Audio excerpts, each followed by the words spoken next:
Pengguna jalan raya yang menggunakan laluan Bandar Cenih menuju ke Felda Cerul dekat Kemaman Terengganu gempar selepas kelibat seekor gajah liar dilihat berkeliaran di laluan itu pagi tadi.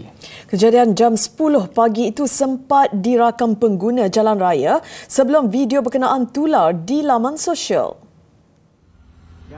Ketua Polis Daerah Kemaman Superintendent Muhammad Razi Rosli berkata gajah jantan itu dipercayai sesat selepas kawasan hutan berdekatan ditenggelami air akibat banjir.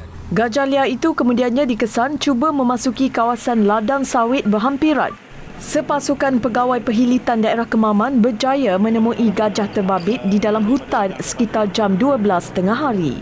Pihak perhilitan telah turun ke lokasi di Bukit Bandi. Dan setakat apa yang diketahui, gajah yang dilaporkan berkeliaran tadi telah pun di dalam kawalan pihak perhilitan.